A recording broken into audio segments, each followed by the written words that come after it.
Des scientifiques russes ont défini l'apparence de la première centrale nucléaire lunaire du futur, nommée Selena. Au même moment, les Américains travaillent activement sur leur propre projet de centrale nucléaire. En quoi nos approches diffèrent-elles ? Et pourquoi est-il si important de gagner cette nouvelle course lunaire, alors que tout le monde a déjà assez de problèmes sur Terre ? Nous en parlerons après un bref résumé des actualités technologiques.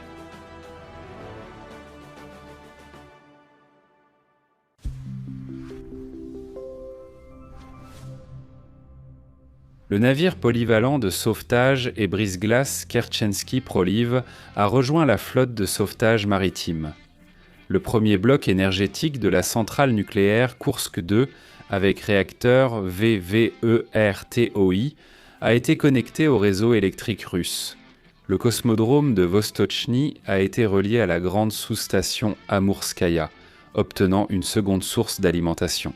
Le premier méthanier russe de grande capacité, gaz naturel liquéfié Alexei Kosygin, a entamé son premier voyage sur les routes de la route maritime du Nord dans le cadre du projet Arctic Gaz Naturel Liquéfié.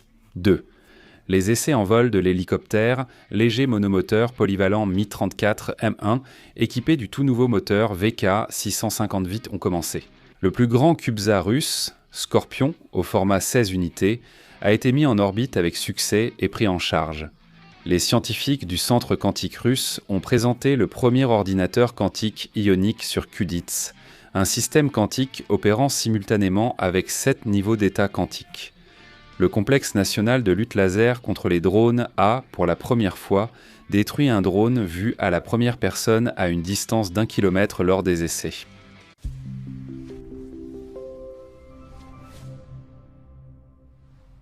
Au Centre national de recherche Institut Kourtchatov, l'apparence de la future centrale nucléaire lunaire, baptisée Selena, a été définie.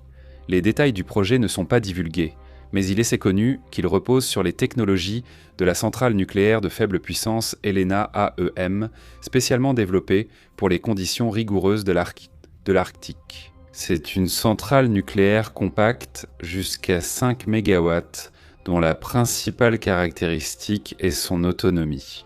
La centrale fonctionne sans personnel permanent. Une fois le réacteur raccordé, elle fournit électricité et chaleur aux villages voisins pendant des décennies. C'est une puissante batterie nucléaire avec une durée de vie de 40 ans. L'électricité est produite par des convertisseurs thermoélectriques, ce qui signifie qu'il n'y a pas de turbine ni de mécanisme complexe dans la conception, ce qui permet un fonctionnement autonome sans arrêt pour maintenance. Cependant, cette simplicité et cette autonomie se paient par une faible puissance et un rendement qui ne dépasse pas 10%. Mais la centrale nucléaire du Nord, Helena AEM, n'est pas destinée à remplacer les grandes centrales nucléaires. Elle sera utilisée là où il est plus avantageux et plus rapide d'installer une telle batterie nucléaire peu exigeante que de construire une centrale classique avec plusieurs blocs énergétiques. Ce même principe est à la base de sa sœur spatiale, Selena. Simplicité maximale et autonomie. Cependant, les conditions lunaires imposent dans des contraintes supplémentaires.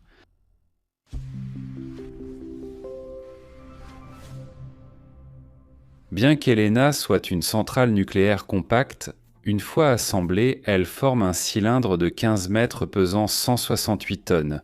Actuellement, aucune fusée ne peut transporter une telle charge sur la Lune. De plus, l'eau ne peut servir de caloporteur et de nombreuses autres contraintes existent, d'où la nécessité d'un nouveau projet. Selena prévoit d'utiliser un caloporteur métallique liquide au lieu de l'eau et l'installation complète, hors structure de protection, pèse moins de 1100 kg. Le réacteur sera posé sur le sol lunaire et protégé par un dôme multicouche en régolithe locale et Kevlar contre micrométéorites et extrêmes variations de température. Oui, la puissance électrique, limitée à 10 kW par le type de réacteur choisi, suffira d'abord à alimenter une petite station de recherche avec des panneaux solaires. Par la suite, selon le projet conceptuel de l'université MGSU, il est prévu d'ajouter de nouveaux réacteurs et de les regrouper en un seul système plus puissant. Ainsi, l'approche russe pour la construction de la première centrale nucléaire sur la Lune privilégie la simplicité, la rapidité de déploiement et l'autonomie. Les Américains, en revanche, ont choisi une autre voie.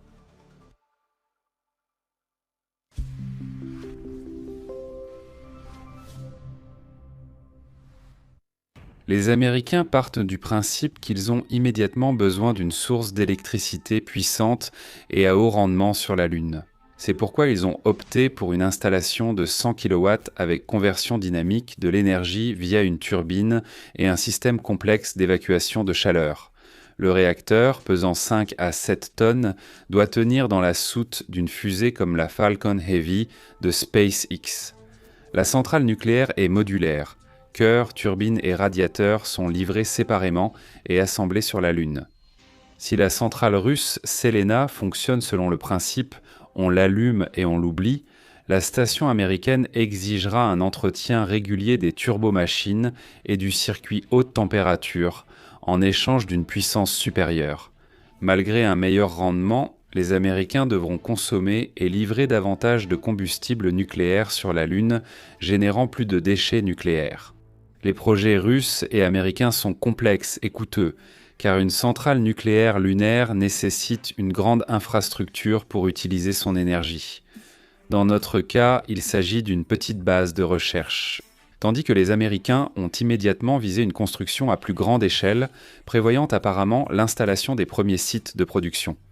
Ni nous ni eux ne pouvons réaliser cela seuls, c'est pourquoi la Russie agit dans le cadre du programme de la Station internationale de recherche lunaire, qui inclut la Chine et plusieurs pays alliés, tandis que les États-Unis opèrent dans le cadre de leur programme Artemis, qui regroupe également des dizaines de pays, principalement du monde occidental.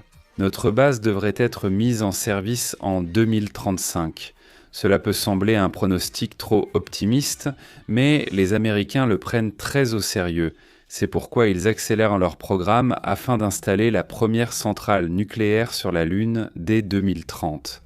Bien sûr, il est difficile d'y croire, et il est probable que ni nous ni eux ne respecteront les délais annoncés. La volonté des grandes puissances de conquérir la Lune est indéniable, et finira par se réaliser. Mais pourquoi ? Pourquoi les pays se dépêchent-ils autant et dépensent-ils des ressources pour une nouvelle course à la Lune, alors que chacun d'eux a déjà suffisamment de problèmes sur Terre ?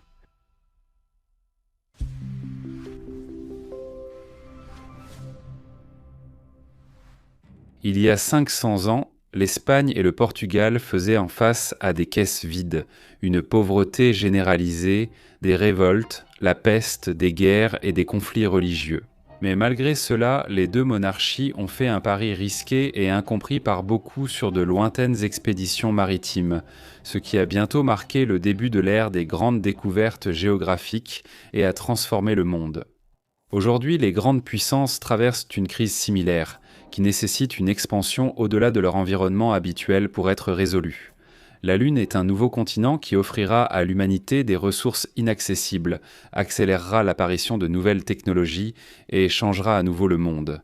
Mais la phase actuelle de la course pour construire la première centrale nucléaire lunaire a aussi une explication plus prosaïque. En effet, selon le droit international, aucun État au monde ne peut proclamer la Lune ou l'une de ses parties comme sa propriété. Cependant, les Américains ont trouvé une faille. En installant un objet dangereux comme une centrale nucléaire, ils peuvent légalement désigner la zone autour comme un territoire protégé, interdit d'accès aux autres pays. Et il semble que ce soit pour toujours. En effet, même après la fin de vie d'une telle centrale nucléaire, son combustible usé restera sur place, ce qui signifie que cette zone restera interdite aux étrangers. Autrement dit, plus un État construit de centrales, plus il pourra s'approprier une vaste portion du territoire lunaire. Et dans cette optique, le choix par la Russie du projet modulaire Selena, même s'il n'est pas très puissant, mais qui est rapide à construire, simple à fabriquer et à étendre, prend tout son sens. Il y a en réalité peu de zones attractives sur la Lune.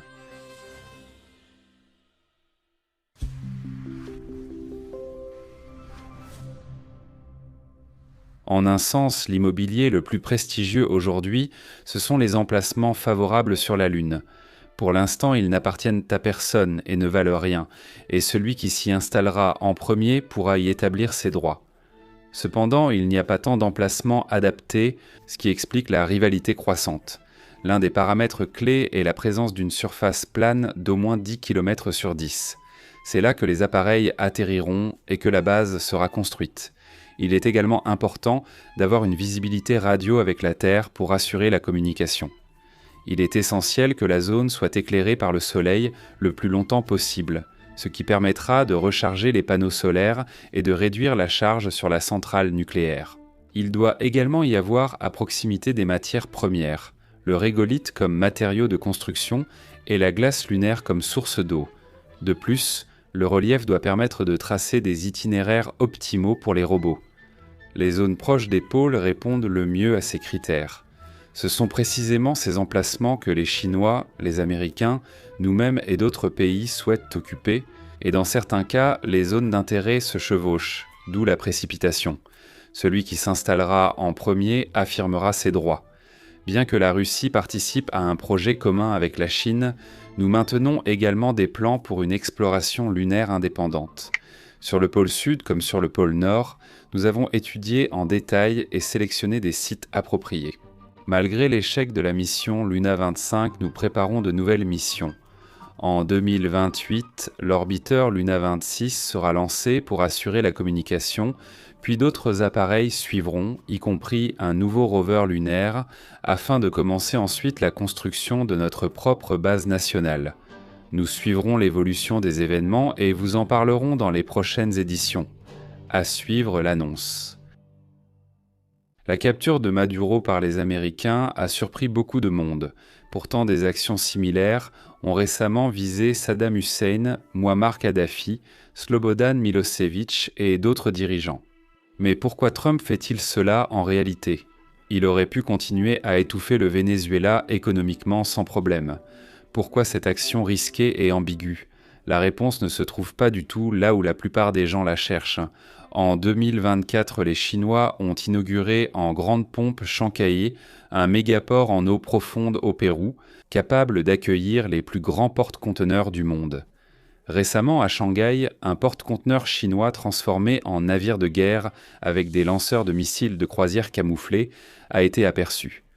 Quel est le lien entre ces faits, les revendications américaines sur le Groenland et la réaction mesurée de la Russie en Amérique latine ? J'analyse tout cela dans une nouvelle vidéo sur ma chaîne personnelle à l'adresse sponsor.ru super.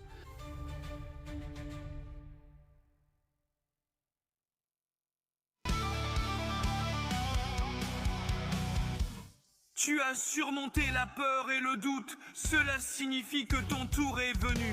C'est le temps de la Russie, le temps des accomplissements, le temps d'avancer. C'est le moment, notre moment, nous l'avons attendu longtemps. Notre moment est arrivé. Réfléchis, agis, avance.